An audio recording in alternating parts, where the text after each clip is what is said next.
I'm going to pose this question to Ady. How might the context in which you coach and the guys in the audience coach affect what you might want to measure or look at when you're analysing teams within the finish the attack phase? I guess for me, like the context is so important because at the top end of the game, at the professional end, we have access to footage and stats on almost every single aspect of the game. But again, you look at the makeup of that top end of the game, that's a very small percentage of the game in this country. So for me, we start then looking at maybe that grassroots end. And we don't always have access to video footage. We definitely don't have games put up on Y-Scout and other formats where they can pick stats apart and give us data. So I guess it's understanding what ways can we go and collect some of this data to back up and show us, what the trends are and how we finish attacks at the level we're at. And then how do we go about collating some of that data? So I guess my advice to some of those coaches is saying, actually, first of all, have an idea about what it is you want to focus on. Is that the type of finish? Is it where it's finished from? Is it where the ball and the attack starts from? And actually really getting good at observing the game and understanding what particular aspect of the game it is you're looking at. I think at that grassroots level as well, and potentially academies with kids, actually getting players involved in that process can be a great way to do that. Helping them support to gather the information, helping them understand what it is they're looking for can be a really good tool for them and to help their education. I think making that interactive, I know I've certainly used that. I coach my son's grassroots team and we before set up a whiteboard, put a goal on it and just got kids to place markers where each shot went. It was a green marker if it went in, if it went wide, what it was. Other times looking at just writing down the different types of finish that they've seen in the game, what became the most prevalent. I think the main thing though is that once we've got that data is then it's actually what do we make from that? How do we share that and how does that inform what it is we're going to do moving forward? How does that inform our practice that we put on? Ady, I just want to unpack that a little bit, the way you said being more interactive with the players. Yeah. What were the benefits of that for the players, do you think? I speak firsthand at this. I think the benefits were that they began to observe the game slightly differently. I guess almost through more of a coaching lens and then a spectator lens. They could start linking in the things that we were trying to train in and recognizing when that happened in a game, which I think is, is really important to them to start recognizing when and how things worked and where it fitted. And I think it just really helps them then also understand what it is you're talking about when you can reinforce what's good. What was also great is sometimes actually getting them to feedback to teammates and peers around what went well and what didn't go quite so well. And again, trying to, I guess, almost put a bit more of a coaching lens on it for the player. Brilliant. Kelsey, what are your thoughts on how the coaching context affects what you might want to measure and look at? I think they're just going off Ady's point and thinking about the individuals and individual players. It takes me back to one of the very first webinars we delivered, Simon, on with Bev Priestman and Rhiannon Skinner, who were involved with the Women's Lionesses with Phil.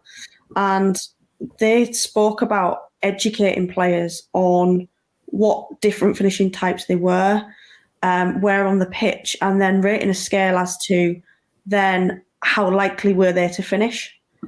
And I think this is a really good opportunity for players to reflect and review their own performances that was individual to them.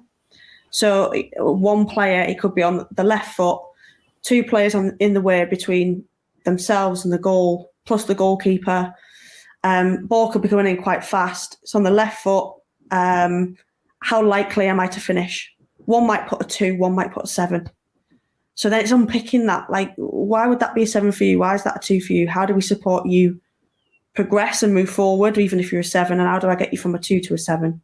So it was really interesting just thinking about how you might measure it holistically in terms of the whole team, all the way down to then individuals and how you might do that. And I think one of the key points that's come out from Ady there, I think, is it's what you measure that's important, not necessarily the how. I think straight away we go, we haven't got that. We haven't got analysts. We haven't got the software. We haven't. And actually what we want to measure and being really clear on that is the most important thing, to then go, how might we do this in its most simplistic way, basic form, that's actually going to allow us to gain some insight to allow us to move the players forward and progress them, however that might look. So I think that was a key thing from what I took from Ady's points there. Great. So we talked about what you might want to measure and how that might be affected by age and stage, coaching context, where the players are at.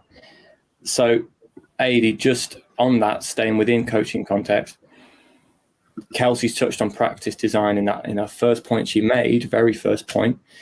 How can the game demands and context be replicated within sessions? This was a common thing coming from the learners prior to this evening. So we kind of grouped it all into one general question. How can game demands and context be replicated within sessions? It's a broad question which we could unpack all night, but just for you, what's important? I think for me, firstly, it's important to know what type of team you are. Are you a possession-based team? Are you a defensive team? Are you a team that hits other teams in those transitional moments on the counter-attack? And I'll give an example. So, I also work within the female game. And example this season, the team that I was supporting, we very much realised quickly, actually, we need to be very good transitionally, because we tended to sit in a defensive shape, maybe a mid to low block. And actually there was times that those transitional bits when we could nick the ball, we had to really make those opportunities pay because we weren't a possession-based team. So I think understanding who we were and the ways in which we were likely to score goals was really important. That then helped us make sure that we tried to set up practices where transition was going to happen, that we could catch the opponent unbalanced and out of shape, probably recognizing how many key actions would potentially lead to a goal. But we had to be aware of other demands on the players, the physical demands. How long could we run a practice if we're asking them to transition quickly in that pace? How long could we do that and still retain quality? And I think, again, we look back at some of the data from previous webinar, 55% of those attacks started with a transition in the final third. So again, we sort of looked at actually use some of this data and said that actually we need to set up practice which is going to replicate what it is we're doing in the context and the style in which we're playing. Brilliant. Kelsey, you got any thoughts on that? Yeah, I think one of the key things that came out from Ady's points there is that he's took the data and tried to utilise it to frame practices that are relevant for the game and for the players. I think sometimes we can have this ream of data. We've got loads of things. We've got the tally chart. We've used Dartfish. We've used a number of things. We've got all this information. And it goes out to the team or the coach to have a look at it and go, oh, brilliant, we had 15 shots. Great. Now what? What are we going to do with that? So how are we then going to start to replicate those demands and what it looks like on a consistent basis? So what does it look like against a team that we probably dominate the ball more than, because we might be better than them or have more dominant players than them? What does it look like when we're playing a more dominant team than us and we have less of the ball? What does that look like? Are we a team that sets up to win or sets up not to lose? Because that looks very different. And what is the psych impact of scoring the first goal? And I know definitely that was something we discussed in the webinar around impact of the first goal. Are we going to go after that first goal? Are we going to make sure they don't score that first goal, but we're not too sure when we want to release to go score ours? And the psych element and the impact of going behind. So how often do we practice going behind, and how often do we practice going in front and having that first goal lead that they will then have to maintain, and adding a little bit of perceived pressure on that? So I think it's really interesting to start to think about what do we want to replicate and why. And I think what we can't do is just go, right, these are the game demands, let's replicate them all in a session, because that's just be chaos and there's so much going on. Going back to the original point at the beginning is, where are we at now? Where would we like to be? What are the small stages that we need to start to implement and get better to get to where we want to be moving forward? And planning, just having a little plan around what we're going to drip feed in when, what is it that we need to get better at? Because, we talk about this often around the symptom versus cause. There could be a number of symptoms as to why we're not scoring goals. and we keep addressing them in training and it doesn't change, the actual cause could be something completely different that we haven't seen. So it's really trying to just be patient with it, unpack it, have a look at the consistent patterns, have a look at how we can start to help individuals, help units, help the team, and then start to replicate some of those demands that are going to help bring those out in particular. And obviously one of the best ways of doing that is ensuring that the opposition is actually up for and looks like what we're going to face. And that's the hardest thing to replicate, I think. Brilliant. You've rightly picked up on the psychological implications there.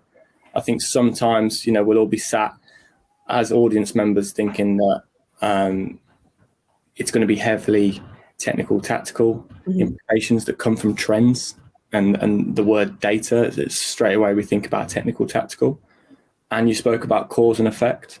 So the psychological causes that are causing these trends and the psychological effects that come out of what's happening is a great way to think about it. So yeah, you rightly picked up on that. Both of you have started talking about styles and strategies already. And I know that that's come from probably the poll that was posed at the start. That seems to be the most popular one. I think it's very difficult to talk about any of this stuff without touching on styles and strategies. It's very difficult to separate it because it should all be considered in the same breath, really. So, Kelsey, I just want to pick up on that last point when you spoke about the opposition and starting to introduce those in. There's a bit of data that came out from our WSL project, certainly, that told us a little bit about opposition interference for a goal scorer when they're taking the shot. How do we best utilise those findings, and how do we best utilise the opposition within these finish the attack sessions? I think for me, it was just picking out the key things from that data, really. So what was it telling me in regards to what the opposition usually look like? It varies. And I think it's really important we serve up a variation to our players, because the players have to be able to see what's in front of them. They have to be able to perceive and interpret and then outwit opponents, whether that's one, whether that's two, whether it's the goalkeeper singly. So they've got to be able to reference and see what's in front of them. So I think varying that up and being able to serve up a different package each time is helpful for players to develop that. But I think in terms of utilising the data, you've got 51%, so over half of open play goals had one or more defender in the way, plus the goalkeeper. So you've got a minimum of two each time.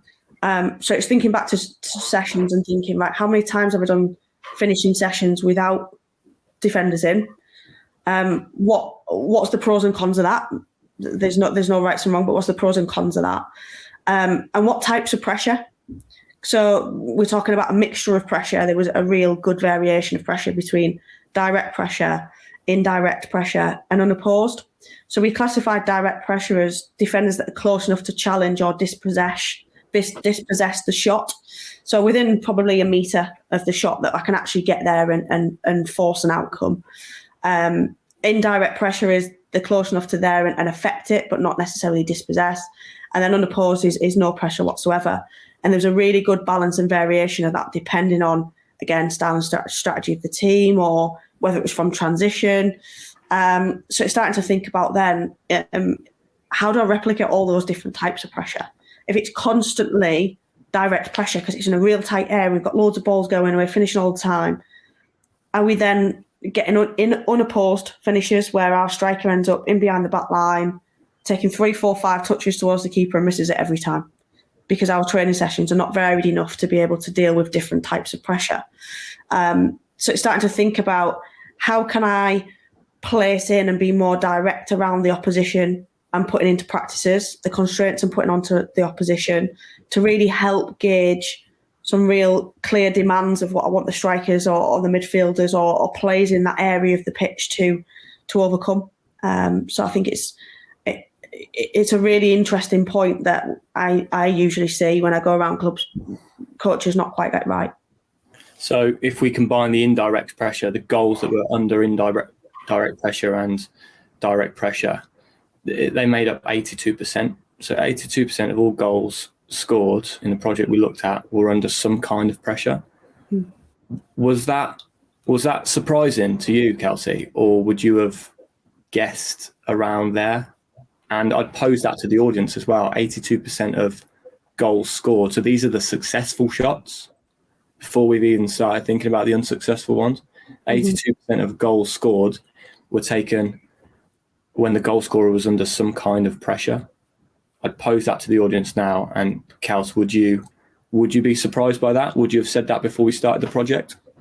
I think you could potentially predict that just having a look at the areas of the pitch. So you'd usually find overloads, especially in the 18-yard box, in and around where the finish is going to take place. If you watched the England game last night, if you stopped it, screenshotted the picture, player on the ball, how many defenders are in there versus how many attackers, you would normally see an overload towards the defensive side. Therefore, you would hope that there would be players in the vicinity to be able to then apply pressure at some point, whether that's the goalkeeper applying pressure or it's defender, centre half, fullback coming in, recovering, whatever that might be. So I think as well, that is an also really prominent thing to think about is how often do we do overloaded attacking practices and how often is it neutral? How often do we overload them? What's the mix? Why do we do each one? And what's it for? What's the outcome for? Okay. So, yeah.